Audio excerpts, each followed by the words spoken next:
You only need 8 tips to master Souls-like games. 1. Game-specific mechanics. Learn the mechanic in your game that makes playing it different than any other Souls game like it. For example, in Bloodborne, there's a gameplay mechanic called Rally, that after being hit by an enemy, if you attack your enemy back quick enough, you refill any lost health without it actually depleting. This changes how you play this game versus any other Souls game like it because it rewards aggression to encourage reckless behavior. 2. Patience is key. Avoid rushing into battles because your biggest advantage is information. Learn how enemies move right before they attack so you know what's coming at you before it comes. It takes longer to learn enemy attacks, but it's gonna save you time over the long run from running back and forth between save points because you died for not learning enemy attacks. Number 3. Now that you know what attack is coming, what do you do about it? You can A, parry.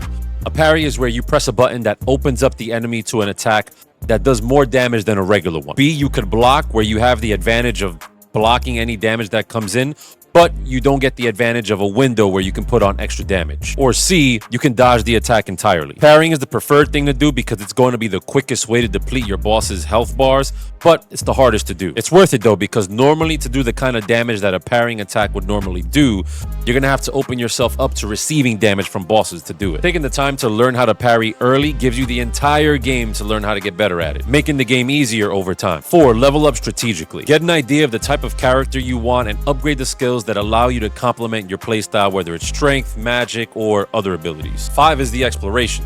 Souls-like games are filled with secrets, hidden paths, items, shortcuts, and resources.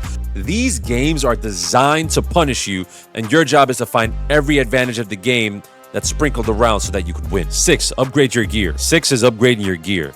Exploring is going to give you access to gear and items that you could use in boss fights to exploit weaknesses. The extra time that you spend exploring is going to save you time in your boss fights while you expose enemy vulnerabilities to defeat them faster. 7. Health management. Potions are your best friend. Get an idea of how much life recovery each potion gives you and use them when you can reach the max amount of recovery for each potion so you're not wasting them. One potion could sometimes be the difference between life and death in these boss battles. Number 8. Tutorials. Tutorials help give you a general idea of how to successfully fight in these games. Once you understand the general flow of combat, the game slows down as you practice. If you guys have any other tips that you use when you're going into any of these Souls-like games, put them in the comments.